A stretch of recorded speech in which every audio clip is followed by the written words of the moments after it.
मुमकिन नहीं चमन में जिद हो पूरी दोनों की, या बिजलियां रहेंगी या फिर आशियां रहेगा। मैं हूं अनिल त्रिपाठी, आप देख रहे हैं नया लुक। आप सोच रहे होंगे ये शेर मैंने आपको क्यों सुनाया। शेर का मतलब क्या है ये बाद में समझाऊंगा, लेकिन उससे पहले ये इशारा है कि आज की हमारी ये चर्चा बिजली से संबंधित होने जा रही है, और बिजली से संबंधित इस चर्चा पर अपनी विशेषज्ञ टिप्पणी रखने के लिए और उससे जुड़े तमाम ऐसे सवालात जो हमारे आपके जहन में उमड़ते घुमड़ते तो हैं, लेकिन कोई उसका माकूल जवाब नहीं दिखाई पड़ता, नहीं सुनाई पड़ता। इन्हीं सब बातों के लिए आज हमने अपने स्टूडियो में आमंत्रित किया है all India power engineers federation के चेयरमैन श्री शैलेंद्र दुबे जी को। आदरणीय, आपका बहुत बहुत स्वागत है नया लुक के स्टूडियो में। बिजली कभी ये विलासिता की वस्तु रही होगी, लेकिन आज ये हमारी आवश्यकता बन चुकी है, और आवश्यकता इस तरीके की कि चाहे वो हमारा घर द्वार हो, चाहे हमारा खेत खलियान हो, या फिर हमारे कल कारखाने ही क्यों ना हो, कहीं भी बिजली के बिना काम नहीं चल सकता। और जब बिजली के बिना काम नहीं चल सकता तो ये व्यवस्था सुचारू रखने के लिए तमाम इसमें नियम कानून इत्यादि बनाए जाते हैं। ताज़ा मुद्दा इस समय जो है वो उठा है इलेक्ट्रिसिटी अमेंडमेंट बिल 2020 को लेकर, इलेक्ट्रिसिटी अमेंडमेंट बिल 2020। इसके संदर्भ में ख़ास तौर पे आज हमारे बीच आदरणीय शैलेंद्र दुबे जी हैं। सबसे पहले तो दुबे जी, हम आपसे जानना चाहेंगे कि ये इलेक्ट्रिसिटी अमेंडमेंट बिल 2020 है क्या, और इसमें क्या प्रारूप प्रावधान हैं और क्या होने चाहिए। देखिए, इलेक्ट्रिसिटी अमेंडमेंट बिल 2020 से जिस प्रकार से रखा गया है जी, उसके आधार पर मैं ये कह सकता हूँ कि इस मामले पर सरकार की नीति तो गलत है ही, नीयत भी ठीक नहीं है। ठीक, नीयत इसलिए ठीक नहीं है क्योंकि जब कोविड-19 महामारी के संक्रमण के दौर से पूरा विश्व और पूरा भारत खास करके गुजर रहा था, तब 17 अप्रैल 2020 को जब टोटल लॉकडाउन लगा हुआ था, तब इस बिल के मसौदे को जारी किया गया, और इस बिल के जरिए केंद्र सरकार राज्य में बिजली समवर्ती सूची पर है, कॉन्करेंट लिस्ट पर है जी। जितना राज्य का विषय है उतना ही केंद्र का विषय है जी। लेकिन इस बिल के जरिए केंद्र सरकार राज्यों से बिजली के अधिकार छीनना चाहती है, अपने पास लाना चाहती है, और उससे ज्यादा बिजली को निजी क्षेत्र में कुछ पूंजी घरानों के हाथ में देने की एक कोशिश है। इसीलिए इलेक्ट्रिसिटी अमेंडमेंट बिल का पैंडेमिक के दौरान भी देश के 15 लाख बिजली कर्मचारियों ने और इंजीनियरों ने जमकर विरोध किया जी। और उसका विरोध अभी हम लोग जारी रखे हुए हैं। अब रही ये बात कि विरोध के मुख्य मुद्दे क्या हैं, जी। मैं बहुत तकनीकी डिटेल में नहीं जाऊंगा, लेकिन विरोध का सबसे मुख्य मुद्दा यह है कि वह यह कहते हैं, सबसे पहला पॉइंट यह है कि बिजली वितरण का निजीकरण किया जाएगा, डिस्ट्रीब्यूशन सब लाइसेंसी और फ्रेंचाइजी बनाए जाएंगे। ठीक। अब बिजली वितरण का निजीकरण इस देश के लिए कोई नई बात नहीं है। बिजली वितरण का निजीकरण और फ्रेंचाइजी पहले भी हो चुका है। This is a failed experiment, एक विफल प्रयोग है जिसको देश पर थोपने की कोशिश हो रही है। पहले ये एक्सपेरिमेंट किए जा चुके हैं महानगरों में और शायद उड़ीसा में भी। उड़ीसा में जी। तो महानगरों का जहाँ तक प्रश्न है, कोलकाता, मुंबई और अहमदाबाद, वहाँ तो ब्रिटिश पीरियड से 100 साल से ज़्यादा पुराना नेटवर्क है जी। लेकिन दिल्ली में नया प्रयोग किया गया 18-20 साल पहले जी। और दिल्ली में वहाँ की गवर्नमेंट सब्सिडी दे रही है, और नहीं तो बहुत महंगी दरों पर लोगों को बिजली लेनी पड़ती।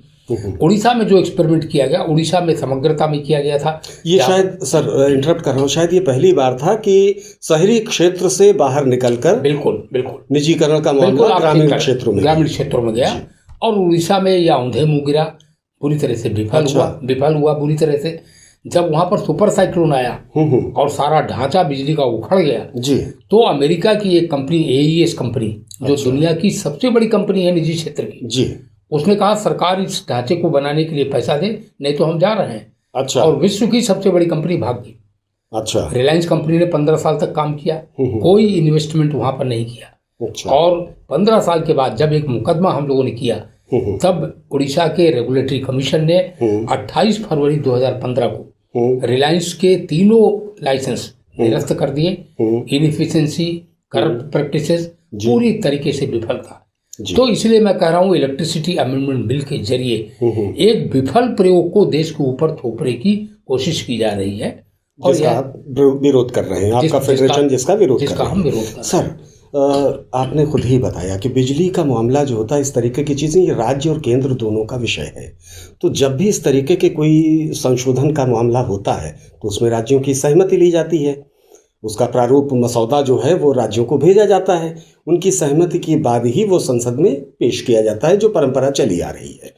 तो क्या आपको लगता है कि केंद्र सरकार अगर अपने एजेंडे के तहत, जैसा कि दिखाई पड़ रहा है, उनका तो सीधा सीधा सा मामला है कि कितनी जल्दी कहाँ तक हो सके हम निजीकरण करके सारा कुछ निजी हाथों में सौंप करके हम हाथ झाड़ करके किनारे खड़े रहें, ये जो दिखाई पड़ रहा है फिलहाल। इसके पक्ष में विपक्ष में हम हो सकते हैं, लेकिन हकीकत यही दिखाई पड़ रही। तो क्या आपको लगता है कि राज्य सरकारें भी केंद्र सरकार की ये मंशा, अगर कहीं इसमें नीयत पे आपने सवाल खड़ा किया था, तो क्या केंद्र के साथ साथ राज्यों की नीयत भी संदेह के घेरे में है? आपने बहुत अच्छा प्रश्न किया।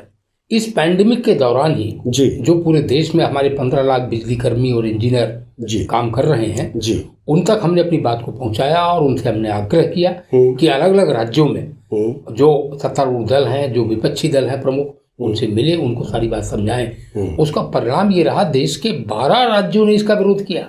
अच्छा। और पत्र लिखकर 12 प्रांतों के मुख्यमंत्रियों ने माननीय प्रधानमंत्री को पत्र लिखकर इसका विरोध किया। कितने राज्यों में सर आपने इसके लिए अभियान अपने फेडरेशन के सभी राज्यों में, सभी 28 में से 12 का समर्थन फिलहाल आपको मिला? हाँ, हमें समर्थन मिला। उससे ज्यादा मैं ये कहूंगा कि उन्होंने इस बिल का, जो निजीकरण के उद्देश्य से इस बिल लाया जा रहा है, इसका जमकर विरोध किया। सर 16 सर अभी भी सहमत नहीं है शायद। देखिए जो सहमत नहीं है जी, एक कॉन्फ्रेंस किया था, ऑनलाइन कॉन्फ्रेंस किया था केंद्रीय विद्युत मंत्री आर.के. सिंह साहब ने 3 जुलाई को जी, तो उसकी वीडियो रिकॉर्डिंग भी मेरे पास है। तो जो राज्य सहमत नहीं है, जिन्होंने पत्र नहीं लिखे, जैसे उत्तर प्रदेश की बात कर सकते हैं, बीजेपी रूल्ड स्टेट्स हैं ज्यादातर जो है, तो कई बिंदुओं से सहमत तो वह भी नहीं है। लेकिन चूंकि सर इंटरप्ट कर रहा हूँ, आपने नाम लिया बीजेपी रूल्ड स्टेट, तो क्या इसमें भी राजनीति है कि ये जो स्टेट हैं वो राजनीतिक चश्मे से भी देख रहे हैं इन बातों को? राजनीति भी है और राजनीतिक मजबूरी भी है। अच्छा। हाँ, देखिए जो बीजेपी रूल्ड स्टेट्स हैं, वह केंद्र की अगर बीजेपी सरकार कोई बिल को ला रही है, अच्छा, तो वो लाउडली उसका विरोध नहीं कर सकते। ठीक, अलग से तो कह सकते हैं। जैसे इस बिल में एक पॉइंट है, सब्सिडी समाप्त कर दी जाएगी। अब जिन राज्यों में 1 साल में चुनाव होने जा रहा है, उन राज्यों में किसी पार्टी की सरकार हो, उनकी हिम्मत नहीं है कि इसका समर्थन कर दे। बिल्कुल। तो दबी जवान अंदर से वह भी इसका विरोध कर रहे हैं। ऐसे में इसी कारण से इस बिल को पार्लियामेंट के मानसून सत्र में नहीं रखा जा सका। अभी भी ये बिल चुनावों को देखते हुए एक्ट नहीं बन पाया है। शायद ये बिहार आया, फिर उसके बाद अब बंगाल की बारी आ रही है, तो शायद ये प्रतीक्षा हो रही है। लेकिन बिहार सरकार ने विरोध किया था, नीतीश कुमार की सरकार ने लिख के विरोध किया था। अच्छा, लेकिन विरोध किया इस प्रारूप का, जो संशोधन के लिए प्रारूप पेश किया है। ठीक। अच्छा सर, मुख्य बातें आपकी जो इसमें हैं, इस प्रारूप में आप जिन पे अपना ध्यान केंद्रित कर रहे हैं, आपका फेडरेशन जिन पे विरोध कर रहा है, वो एक तो आप मांग कर रहे हैं कि भाई विद्युत वितरण का निजीकरण का मामला जो है, एक ये बिंदु है आपका।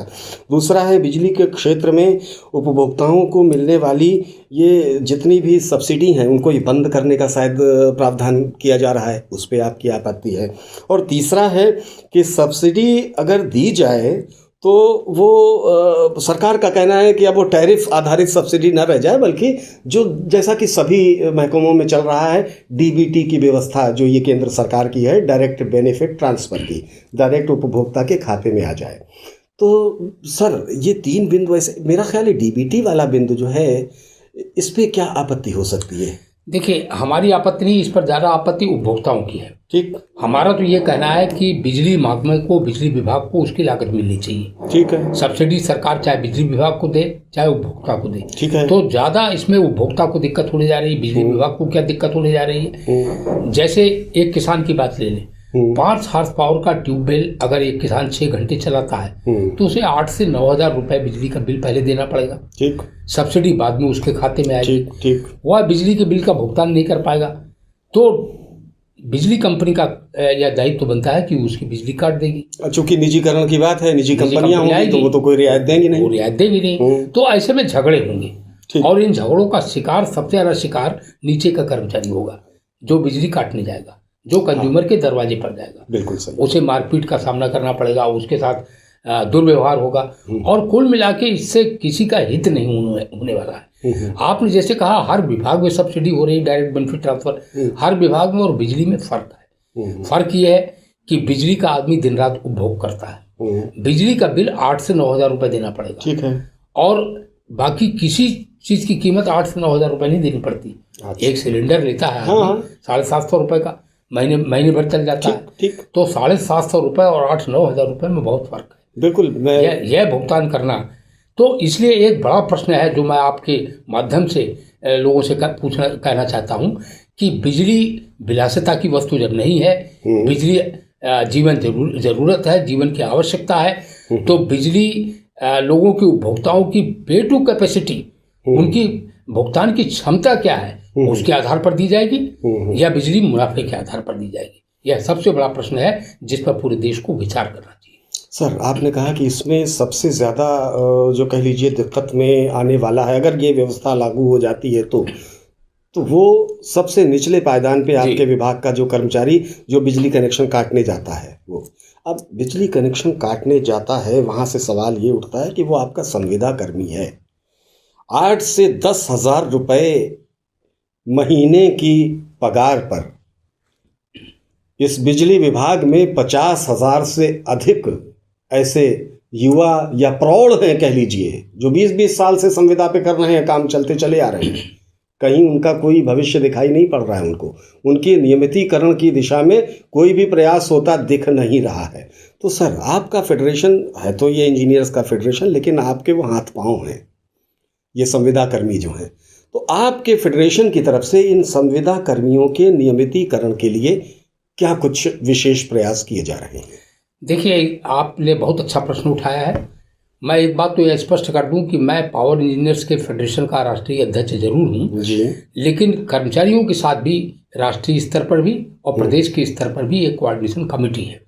राष्ट्रीय स्तर पर नेशनल कोऑर्डिनेशन कमेटी है, प्रांत के स्तर पर विद्युत कर्मचारी संयुक्त संघर्ष समिति है, मैं इसका भी संयोजक हूँ। और हमारी जो मुख्य मांगे हैं उसमें पहली मांग यही है कि निजीकरण बंद किया जाए, दूसरी मांग यह है कि सबको पुरानी पेंशन दी जाए जी, और तीसरी मांग यह है कि संविदा कर्मचारियों को रेगुलर किया जाए। अच्छा। हमारा ये कहना है जो नियमित प्रकृति के कार्य हैं उसके लिए नियमित भर्ती की जाए, और ऐसी नियमित भर्ती में जो संविदा कर्मी है उनको प्राथमिकता पर उनकी भर्ती की जाए। मैं एक बात और आपको बताना चाहता हूँ जी, जब उत्तर प्रदेश राज्य विद्युत परिषद था और 60 लाख उपभोक्ता थे, तब कर्मचारियों की संख्या 1,10,000 थी।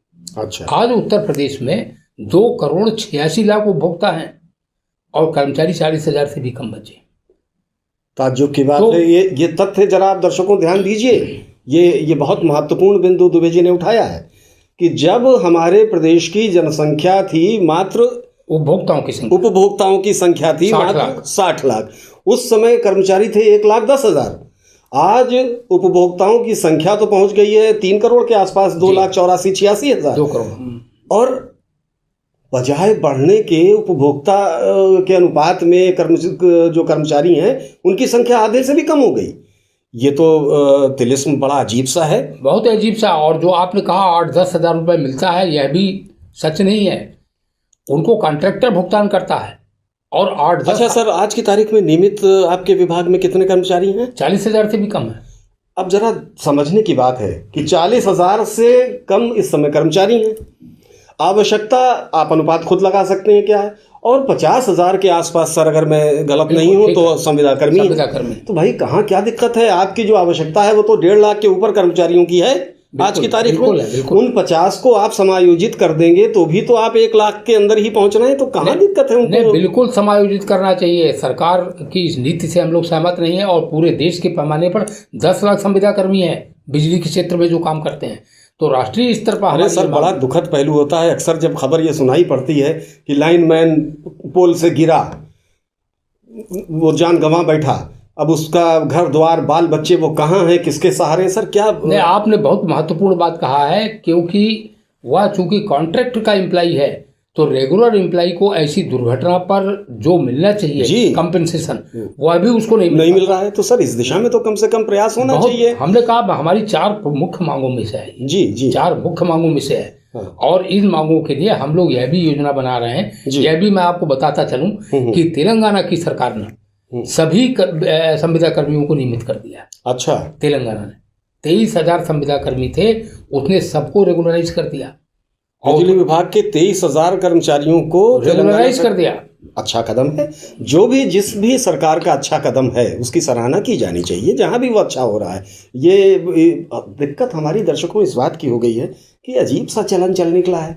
हम सब तात्कालिक लाभ और दलगत खांचे में बंट करके चीज़ों की विवेचना करते हैं, उनका विश्लेषण करते हैं और उसके हिसाब से अपना आकलन करके अपना परिणाम थोप देना चाहते हैं। जबकि हकीकत क्या है कि कहाँ क्या आवश्यकता है, कहाँ क्या स्थिति है, उसके अनुसार समयानुकूल समुचित निर्णय लिए जाए। तो दर्शकों, हमें उम्मीद है कि आज की इस चर्चा में जो बातें, जो तथ्य आपके सामने रखे गए, ख़ास तौर पे दुबे जी ने स्पष्टवादिता के साथ जो चीज़ें रखी कि देखिए वाकई ये दिक्कत तो है कि विभाग में तमाम ऐसी चीज़ें हैं, तमाम बातें अनियमितता के तहत चल रही हैं, उन पर वर्षों बरस से कोई ध्यान ही नहीं दिया जा रहा है। आज तो एक नया चलन जो है निजीकरण, निजीकरण, निजीकरण। अरे भाई, निजीकरण का भी कोई पैमाना होता है, उस पर तो कहीं कुछ जांचना पर रखना चाहिए। खैर, हमें उम्मीद है कि इस चर्चा से निश्चित रूप से आप सबको कुछ सार्थक तथ्य देखने समझने में आए होंगे। और दुबे जी, आप इस चर्चा के लिए हमारे स्टूडियो में पधारे, इसके लिए नया लुक की पूरी टीम की तरफ से आपको बहुत बहुत धन्यवाद। आपके उज्जवल भविष्य के लिए शुभकामनाएं। तो दर्शकों, इसी के साथ हमारी आज की ये चर्चा हम यहीं पर समाप्त करते हैं। आपसे पुनः किसी और मुद्दे के साथ भेंट होगी, तब तक देखते रहिए नया लुक।